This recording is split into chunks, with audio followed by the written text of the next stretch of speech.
Bismillahirrahmanirrahim. Assalamualaikum warahmatullahi wabarakatuh. Waalaikumsalam warahmatullahi wabarakatuh.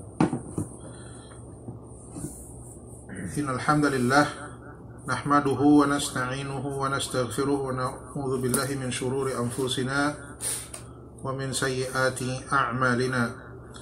Man yahdihillahu fala mudilla lahu wa man yudlil fala hadiya lahu.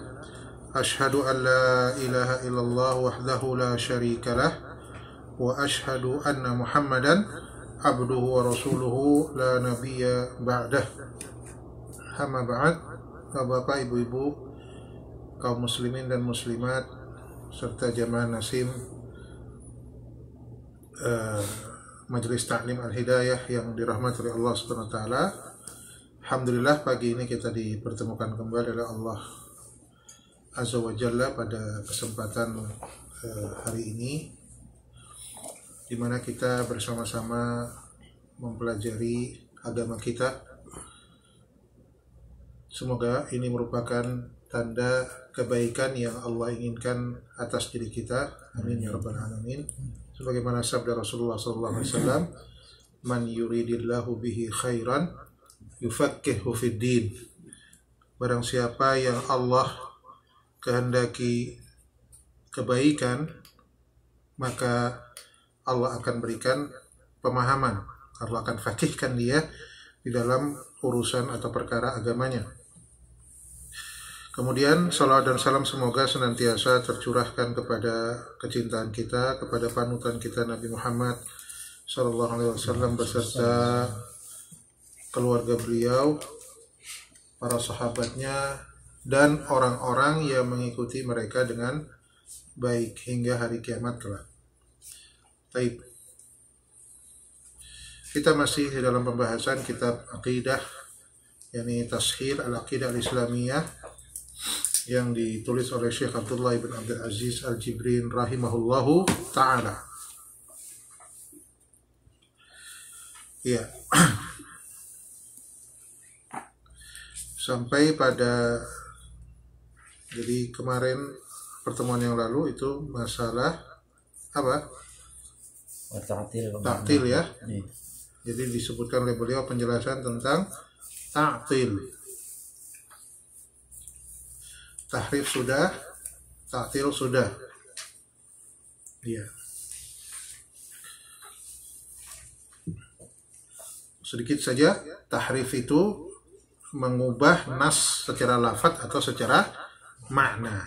Mengubah nas secara lafaz ataupun secara makna. Ya. Jadi yang berubah apanya, lafaz atau maknanya itu diubah. Itu kalau tahrif. Kemudian kalau ta'til itu adalah, ta'til sudah belum? Belum ya? Ta'tilnya. Sekarang ta'til. Sekarang ta'til. Ya, ta'til. Ya, itu tahrif, itu yang kita pelajari pada pekan yang lalu. Nah, sekarang ta'til, kata beliau di sini, wa ta'tilu ma'nahu inkaru ma yajibu lillahi ta'ala minal asma'i was sifati au inkaru ba'dihha. yakni mengingkari apa-apa yang wajib untuk Allah Subhanahu wa taala, baik itu berupa nama maupun itu berupa sifat. Jadi dia mentaktil itu mengingkari, menolak bagi Allah apa yang wajib bagi Allah dari nama-nama dan sifat. Au ingkaru ba'dihha, atau mengingkari sebagian daripada nama atau sifat. Fahuwa naw'an. Ada di situ? Ya. Fahuwa naw'an. Maka ini ta'til ini ada dua macam. Ta'til kulli, ya, ka ta'tilil jahmiyah, pengikutnya Jahm ibn Safwan, alladzina yunkiruna al-asma' was sifat. Ini Jahm ibn Safwan ini mengingkari nama dan sifat. Semuanya diingkari. Ya. Kalau orang menetapkan nama dan sifat itu berarti menyamakan Allah dengan makhluk. Makanya harus ditolak. Ya, ini sebenarnya mudah saja ya. Tadi kita katakan, selalu kita ulang-ulang bahwasannya kesamaan nama tidak melazimkan kesamaan hakikat. Sudah selesai. Kalau itu mungkin antara makhluk, maka antara Khalik dengan makhluk itu jauh lebih mungkin lagi gitu, berbedanya gitu. Sama makhluk saja berbeda. Kita katakan kaki kambing sama kaki manusia, sama-sama namanya kaki, tapi hakikatnya berbeda bentuknya, berbeda jumlahnya, ya kan? Itu antara makhluk saja. Maka kenapa tidak bisa membedakan sifat makhluk dengan sifat Khalik walaupun namanya sama? Kan simple sebenarnya. Akidah Ahlussunnah wal Jamaah itu simple. Terus kata mereka ya kalau itu sama nama berarti sama hakikatnya. Akhirnya mereka ta'til seluruhnya. Ini Jahmiyah. Ya, Jahmiyah. Ya. Kemudian di sana ada ta'til juz'i. Ya, ta'til juz'i itu ta'til yang sifatnya ini sebagian. Ka ta'til asy'ariyah alladzina yunkiruna ba'dhas sifat wa yu'awwilunaha wa yathbutuna ba'dhus sifat, ya. Seperti ta'tilnya siapa? Orang-orang Asy'ari yang mana mereka mengingkari sebagian daripada sifat, mentakwil sifat itu, ya, mentakwil sifat-sifat tersebut dan kemudian menetapkan sebagian sifat. Jadi mereka tidak mentaktil sebagaimana Jahmiyah, tapi sifat-sifat itu taktilnya dari sisi apa? Mereka tolak makna hakikat daripada sifat, kemudian ditakwil. Ya, ditakwil. Yang sebenarnya bukan takwil tapi tahrif. Tahrif maknanya ditakwil kalau menurut mereka. Tapi yang benar sebenarnya tahrif. Takwil itu tidak selalu buruk maknanya, ikhwan. Ya. Takwil itu tidak selalu buruk. Di antara makna takwil adalah tafsir. Ya. Di antara makna takwil adalah tafsir. Jadi tidak buruk. Jadi Syekhul Islam tidak menggunakan lafaz takwil. Ya. Bila ta'til wala tahrif, bila tanpa ta'til dan tanpa tahrif, tidak pakai lafaz takwil, karena takwil itu tidak semua makna takwil itu buruk, ada juga makna takwil yang baik. Nah, supaya tidak menjadi syubhat dengan penggunaan lafaz takwil, maka Syekhul Islam dalam Aqidah Wasithiyah ataupun di dalam kitab-kitab beliau untuk takwil ini beliau katakan bukan takwil tapi tahrif. Iya. Kemudian kata beliau di sini wa awwalu man arrafa bit-ta'til atau urifa bit-ta'til min hadhil ummah wal Ja'ad ibn Dirham. Wa kullu man jaa'a ba'dahu minal mu'attilah fa huwa muqallidun lahu, ya, muta'assin bihi fi kulli ma jaa'a bihi at-ta'til aw fi ba'dihi. Yang pertama kali diketahui mentaktil ini dari umatnya adalah Ja'ad ibn Dirham. Ya, Ja'ad ibn Dirham dan seluruh orang yang datang setelah dia dari kalangan Mu'attilah, maka dia mengikuti dia ini, ya, mencontoh dia. Baik itu taktil yang sifatnya kulli maupun yang juz'i. Pada hakikatnya ini mengikuti thariqahnya Ja'ad ibn Dirham. Iya.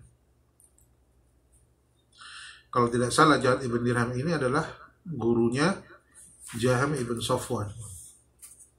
Kalau tidak salah, ya. Perlu lihat lagi. Ya, jadi Ja'ad ibn Dirham ini gurunya. Jadi dia pertama kali meletakkan fondasi pemikiran taktil ini. Muasisnya. Muasis mazhab taktil dalam asma wa sifat itu dia ini, Ja'ad ibn Dirham. Ya. Yang kemudian diikuti oleh sampai kemudian yang terakhir yang ada Mu'tazilah, ada Kullabiyah, Maturidiyah, Asy'ariyah, itu semua sebenarnya prinsip dasarnya taktil. Nah, ada taktil yang tulen kayak Jahmiyah, ini tulen, benar-benar taktil, semua ditaktil. Ya. Ada yang taktil bencong, Malu-malu. Kayak orang-orang Mu'tazilah. Nama ditetapkan tapi sifat ditolak. Jadi menetapkan nama tapi tidak menetapkan sifat. Kemudian nanti muncul belakangan ada Kullabiyah, kemudian muncul lagi Asy'ari, ya, Maturidiyah. Ya, ini turunan-turunannya ya. Kalau Asy'ariyah, Kullabiyah, Maturidiyah ini menetapkan sebagian. Tijaniyah masuk ke dalamnya enggak? Tijaniyah Sufi, Thariqah. Iya. Masuk. Wirid itu. Dan ya bercampur mereka ini ya, antara Sufi kemudian jadi Sufi kan dari sisi suluk istilahnya ya. Enggak tahu. Nah ini dari sisi akidahnya. Enggak tahu. Mantan. Ya itu nanti digabung-gabung semua itu. Secara suluk Sufi, secara fikih biasanya ngikut Syafi'i, secara akidahnya Asy'ari. Begitu dicampur-campur. Karena kalau ngikut Imam Syafi'i murni nggak begitu. Iya, betul. Ya, nggak begitu. Taib. Ya, itu tentang ta'til. Kemudian takyif maknahu hikayatu kaifiyati as-sifah.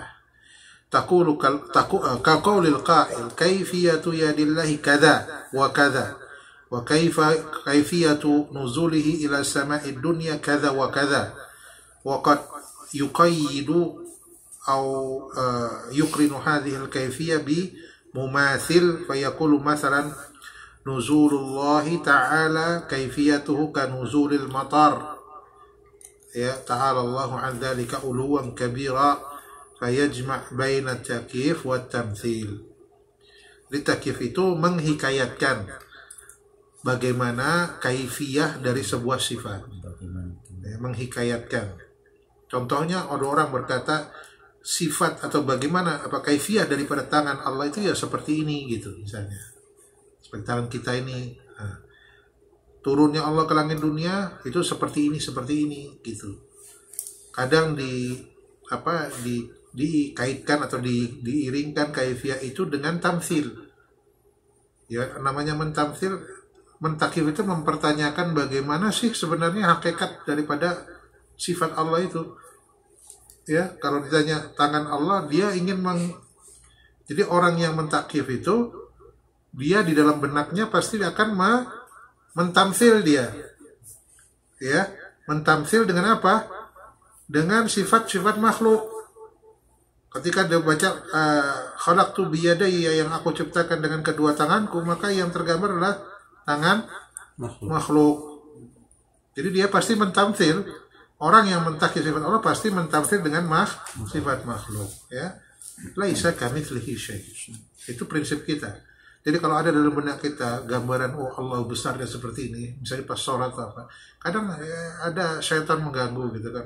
Seakan-akan tergambarkan wujud Allah gitu. Nah ini buang jauh-jauh. Ya, karena kita tidak pernah melihat Allah.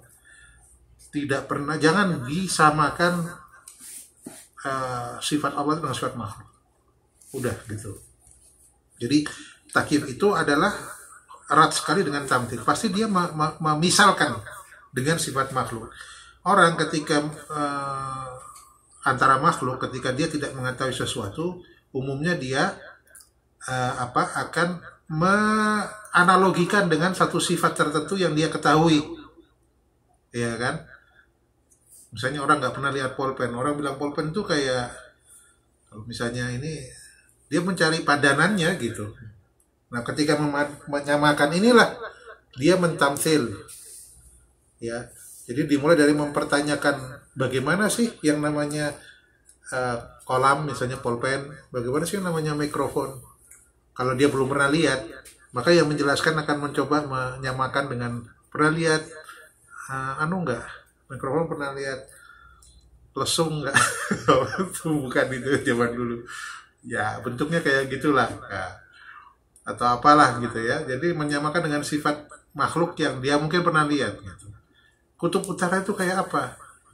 Pernah lihat nggak? Padang pasir nggak? Nah, misalnya. Cuma ini es gitu. Seperti itu. Jadi dia menyamakan dengan sesuatu yang dia pernah lihat, kemudian baru tergambar, oh kalau gitu kutub utara itu bentuknya kayak gitu. Nah, dalam masalah sifat, kalau antara makhluk nggak ada masalah, boleh-boleh aja. Tapi dalam sifat Allah nggak. Ya, ketika sudah mulai menyamakan dengan makhluk, stop, ini nggak boleh ini. Nah, nanti mulai tergambar hal-hal yang tidak selayaknya bagi Allah Subhanahu wa Ta'ala. Ya.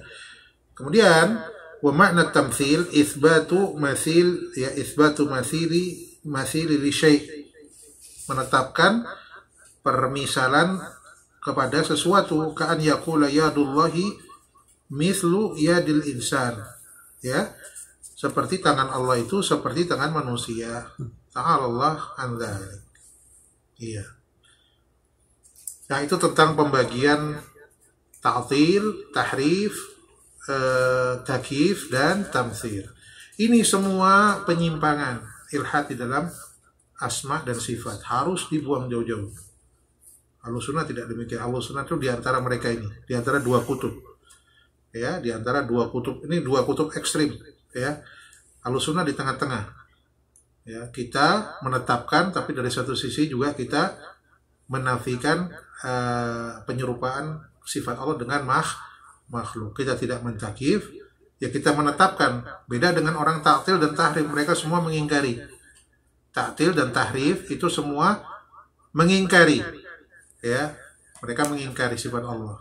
Adapun takyif dan tamtsil ini semua menyerupakan sifat Allah dengan sifat makhluk. Nah, Ahlussunnah di tengah-tengah, ya, di tengah-tengah.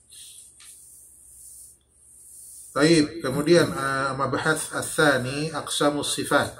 Ya, benar.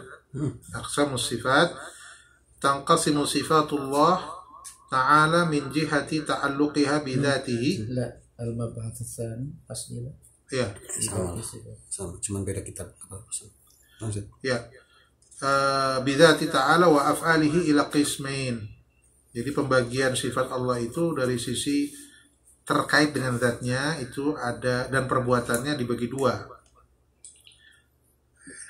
Ya, qismul awal sifatu dzatiyah. Sifat dzatiyah. Wa hiya allati lam yazal wa la yazalu Allah Ta'ala muttasifan biha kal ilmi wal qudrati wal hayati was sam'i wal basar wal wajhi wal yadain, ya, wa nahu dzalik min as-sifat allati hiya min lawazimi dzatihi ta'ala. Jadi ada sifat dzatiyah. Sifat dzatiyah itu sifat yang senantiasa melekat pada Allah. Allah senantiasa disifati dengan sifat itu. Seperti ilmu, nggak mungkin Allah lepas sifat ilmu itu dari Allah. Paham nggak sampai sini? Qudrah, Allah itu punya kemampuan. Al-hayah, Allah itu senantiasa hidup. Ini sifat senantiasa melekat pada Allah, nggak mungkin lepas. Sesaat pun tidak mungkin. Tidak mungkin dalam waktu sekejap Allah tidak pernah berilmu, misalnya, tidak memiliki ilmu. Nggak mungkin, karena dalam waktu itu ada sesuatu dari makhluknya, terjadi sesuatu pada makhluknya Allah tidak ketahui. Itu konsekuensinya. Tidak mungkin. Ya, qudrah, hayah, sama, basar, wajah, yadain, ya, kemudian kedua tangan, kaki, dan seterusnya. Ini sifat-sifat yang senantiasa ada pada Allah, tidak pernah tidak. Baik, yang kedua sifat fi'liyah, yakni sifat al-muta'alliqah bi masyiatillahi wa qudratihi. Yakni sifat yang terkait dengan apa? Dengan kehendak Allah dan kekuasaan Allah. In sya'a fa'alaha wa in sya'a lam yaf'alha. Kalau Allah mau, Allah lakukan. Kalau Allah enggak mau atau Allah tidak menghendaki, maka Allah tidak akan mengerjakannya. Seperti al-maji, datang, nuzul, turun, al-ghadab, yakni marah, wal farah, wal dhahak, ya, gembira, tertawa, dan yang lain-lain. Atau sering dikatakan sifat ikhtiyariyah, as-sifat al-ikhtiyariyah, awil af'al al-ikhtiyariyah, ya, itu. Nah, jadi ini pembagian sifat saja untuk memudahkan. Ada sifat yang senantiasa Allah itu memilikinya, melekat. Ada sifat yang ikhtiyariyah. Ya, sifat ikhtiyariyah atau sifat fi'liyah ini adalah yang terkait umumnya dengan perbuatan Allah. Seperti Allah marah misalnya. Apa setiap saat Allah marah? Tidak. Hanya pada hal-hal tertentu yang memang Allah marah ketika itu. Ya, atau misalnya sifat nuzul. Apa Allah senantiasa nuzul? Tidak. Hanya di sepertiga malam saja. Kan nggak selama 24 jam Allah nuzul. Iya kan? Nah, seperti itu. Ya, jadi ini sifat ikhtiyariyah. Jadi kalau Allah menghendaki, Allah akan lakukan. Kalau Allah tidak menghendaki, maka Allah tidak akan melakukan. Seperti ketika Allah bicara dengan Musa alaihissalam. Apa setiap saat Allah berbicara dengan Nabi Musa? Tidak. Ketika itu saja Allah berbicara dengan Nabi Musa alaihissalam. Iya. Masih ada waktu untuk akidah? Masih. Kemudian al-mabhath ats-tsalits amthilatun li ba'dhi sifati al-ilahiyyati ats-tsabitah fil kitab was sunnah. Contoh dari beberapa sifat Allah Subhanahu wa taala yang ditetapkan di dalam Alkitab dan Sunnah. Kata beliau di sini, sifatullah taala la yastati'ul ibadi hasruha. Sifat Allah tidak mungkin makhluk itu membatasinya. Banyak sekali. Di anna kulli ismin lillahi ta'ala yatadamman sifat lahu. Karena semua nama Allah Subhanahu wa taala itu mengandung sifat. Kalau Allah itu memiliki nama tertentu, maka dari nama ini itu mengandung sifat tertentu. Ya, jadi kalau dari nama itu lahir sifat. Sifat itu bisa ditarik atau diambil dari nama Allah. Karena Allah mengatakan Ar-Rahman Ar-Rahim, ini nama Allah. Ar-Rahman Ar-Rahim nama Allah. Punya sifat di situ. Apa? Allah itu memiliki sifat rahmah. Seperti itu. Jadi nama, kalau ada nama Allah itu mesti dari nama ini bisa ditarik sifat. Tapi tidak sebaliknya. Tidak semua sifat bisa diambilkan nama darinya. Paham? Jadi tidak berbalik ya, tidak. Kalau nama iya bisa ada sifatnya dari situ. Kalau sifat tidak mesti. Allah memiliki 2 tangan. Tidak ada nama Allah yad, tidak ada. Ya. Atau Allah itu turun nuzul, nggak ada nazil atau apa nama Allah seperti itu nggak ada. Jadi tidak mesti kalau sifat itu ada namanya, tidak. Tapi kalau nama mesti ada sifat. Dan nama Allah Subhanahu wa taala kata beliau di sini, wa asma'ullahi ta'ala la yastati al-ibad hasraha. Adapun nama Allah kita tidak bisa membatasi. Li'anna minha masta'tsarallahu bihi fi ilmil ghaibi indahu ya. Waqad warada fil kitab wa sunnah dzakara sifatin katsirah lillahi ta'ala wa ajma'a ahlu sunnah wal jama' min ashabin nabi sallallahu alaihi wasallam wa man ba'dahum ala itsbatiha lahu ta'ala ala al-wajhi la'iq bi jalalihi. Jadi nama Allah banyak sekali dan ada nama-nama yang tidak disebutkan ya oleh Allah Subhanahu wa taala. Iya.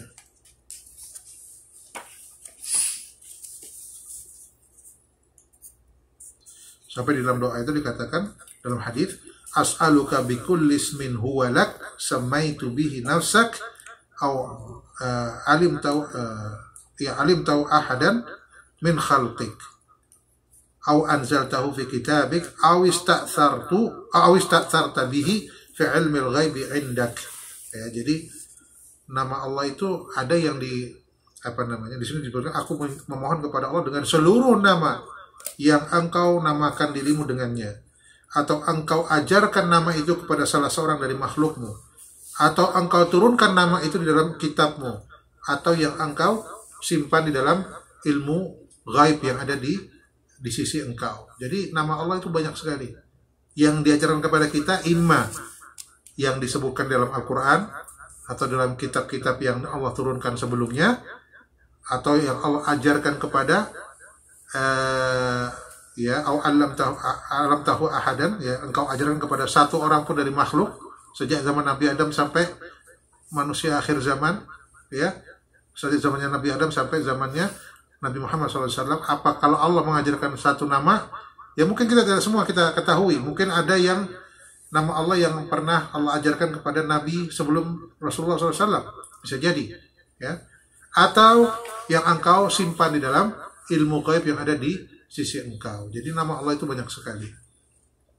Ya, Ahlussunnah wal Jamaah bersepakat, ya, dari kalangan para sahabat Nabi dan setelah mereka tentang penetapan nama-nama ini bagi Allah SWT sesuai dengan ketinggian Allah SWT, keagungan Allah SWT. Di antara sifat-sifat ini contohnya uluwullah ta'ala yang qasimu ila qismain, ya, ketinggian Allah, sifat tinggi. Allah itu maha tinggi. Terbagi menjadi dua, ada ulu zat wa ulu sifat. Ya, di sini kata beliau, ketinggian Allah itu dua macam. Zatnya itu juga tinggi, yang kedua sifatnya pun tinggi. Contoh amma ulu sifat, ma'nahu annahu min sifatin kamal illa wallahi ta'ala a'laha wa akmalaha. Bahwasanya, ya, sifat-sifat yang sempurna itu pasti ada pada Allah, dan Allah memiliki yang lebih tinggi dan lebih sempurna daripada sifat itu. Jadi kalau ada sifat yang sempurna, hidup itu sempurna apa nakes? Hidup itu lebih sempurna daripada mati, kan? Kalau hidup itu orang bergerak, kalau mati tidak bergerak, tidak ada aktivitas. Jadi kalau ada sifat yang sempurna, maka itu pasti ada pada Allah. Dan Allah memiliki sifat ini lebih sempurna daripada yang pernah dibayangkan oleh manusia. Paham sampai sini? Kalau dikatakan Allah sifat adil misalnya, adil itu menempatkan sesuatu pada tempatnya. Sifat yang baik atau sifat yang buruk ini? Sifat yang baik. Allah pasti punya sifat ini dan lebih sempurna daripada yang pernah tergambarkan oleh makhluk atau manusia. Di sini dicontohkan oleh beliau apa? Ulu di sini yang pertama, ya. Tinggi itu lebih baik daripada rendah secara hissi dan secara logika juga. Ya, kalau kita mengatakan sifat tinggi itu lebih baik daripada rendah. Allah ini memiliki apa? Lebih sempurna sifat tingginya dibandingkan yang pernah kita bayangkan. Ini ketinggian sifat. Yang kedua, ketinggian zat, ma'nahu anallaha bidzatihi fawqa jami'i khalqihi. Maksudnya apa? Zat Allah itu di atas seluruh makhluknya. Allah itu di mana? Di atas, di langit. Ya. Maksudnya di atas langit. Jadi Allah itu lebih tinggi daripada siapapun. Zatnya. Ya, zatnya. Jadi zat Allah itu lebih tinggi daripada siapapun. Wa qad dalla ala dzalikal kitab wa sunnah wal ijma' wal fitrah. Yang menunjukkan hal ini semua secara di dalam Al-Qur'an ada, di dalam hadis ada, secara ijma pun iya, secara fitrah pun iya. Semua menunjukkan bahwasanya Allah itu meninggi di atas, semua Allah itu tinggi, maha tinggi, ya.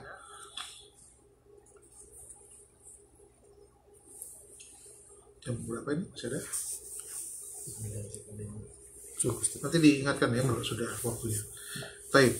Fa'amal kitab wa sunnah fahuma mamlu'ani bima huwa nassun aw zahirun fi itsbati uluwillahi ta'ala bidatihi fauqa khalqihi. Ya, jadi kitab dan sunnah ini keduanya dipenuhi dengan nas-nas seperti ini, ya. Ini sumbernya, sumber daripada sifat ulu itu ada di dalam Al-Qur'an dan sunnah. Ya, zahir isbat zahir daripada penetapan sifat ketinggian Allah SWT dengan zatnya itu di atas makhluknya, ya, itu ada banyak di dalam Al-Qur'an dan sunnah. Kata Ibnul Qayyim kalau tidak salah ada 1000 dalil atau 2000 dalil tentang yang menunjukkan bahwasanya Allah itu ulu, ya, ali. Allah itu maha tinggi. Taib. Wa qad tanawwa'at dilalatuhuma aw dalalatuhuma ala dzalika ila anwa'in katsirah. Ya, banyak sekali penunjukan akan sifat ini, di antaranya at-tasrih bi fawqiyatihi subhanahu wa ta'ala ala khalqihi. Kalau dalam Al-Qur'an itu terang-terangan Allah mengatakan bahwasanya Allah itu maha tinggi. Makrunan bi adati min, ya, al-muayyinati lil fawqiyah bidzat ka qauli ta'ala yakhafuna rabbahum min fawqihim. Ya. Kadang disebut diiringkan dengan apa? Dengan huruf min. Ya, min. Huruf min huruf jar. Ya, huruf jar ya, ini menunjukkan fauqiyah bidzat, yang menunjukkan ketinggian zat. Contoh yakhafuna rabbahum min fauqihim. Mereka takut kepada Rabb mereka min fauqihim, yang ada di atas mereka, dari atas mereka ya. Kemudian juga Allah kadang menyebutkan secara terang-terangan tentang ketinggiannya secara mutlak. Ya, di sini surat Tasrih bil ulu al mutlaq ad-dal ala jami'i maratibil ulu zatan wa qadran wa syarafan. Ya, baik secara zat maupun secara sifatnya maupun secara syaraf ya, kemuliaannya. Contohnya Allah mengatakan wa huwal aliyul azim. Allah itu maha tinggi lagi maha agung. Sudah, Allah mengatakan Allah maha tinggi. Jelas ya. Jelas sekali Allah itu maha tinggi, mutlak. Allah maha tinggi. Apa yang maha tinggi apa? Ya mutlak, secara mutlak maha tinggi. Pokoknya tinggi gitu. Ya tinggi zatnya, ya tinggi sifatnya. Pokoknya Allah mengatakan Allah maha tinggi ini secara mutlak. Kalau dikatakan tingginya di sini apa maksudnya? Ya maha tinggi apa saja. Iya. Ya zatnya maha tinggi, ya sifatnya pun juga tinggi gitu. Tinggi secara sifat gitu, sempurna. Ya, sempurna itu maksudnya. Wa thabata fil hadithi annahu yashra' lil 'abdi an yaqula fi hali sujudihi wa huwa akthar ma yakunu sufulan biwad'ihi ashrafu a'dha'ihi wa huwa al-wajh 'ala al-ardi subhana rabbiyal a'la. Juga dalam salat Allah memerintahkan apa? Untuk membaca, atau Rasulullah mengajarkan membaca subhana rabbiyal a'la. Kondisi ketika itu manusia sedang dalam kondisi paling rendah. Wajah ada di tanah. Maka bacaan yang paling tepat ketika itu apa? Subhana rabbiyal a'la. Maha suci Allah yang apa? Zat yang paling tinggi, yang maha tinggi. Fayasifu rabbahu bi sifatil ulu wa huwa ay as-sajid ala hadhil hal min al-suful wa tankisil jawarih tadhalulan li aliyil azim. Ini tadi saya katakan, jadi pada kondisi saat itu manusia sedang dalam kondisi yang paling rendah. Tidak ada lagi yang lebih rendah dari ini. Ketika orang menempelkan dahinya, wajahnya di tanah, itu paling rendah. Pada saat itu bacaan yang dibaca subhana rabbiyal a'la ini menunjukkan bagaimana ketinggian Allah SWT di atas makhluknya. Ya. Seperti itu. Cukup ya, kita lanjutkan pada pertemuan mendatang. Saya cukupkan pembahasan akidah, mudah-mudahan ini bermanfaat. Yang benar datang dari Allah SWT. Jika ada kekeliruan, itu kebodohan saya pribadi dan juga dari syaitan, saya mohon ampun kepada Allah. Wabillahi taufiq wal hidayah. Assalamualaikum warahmatullahi wabarakatuh.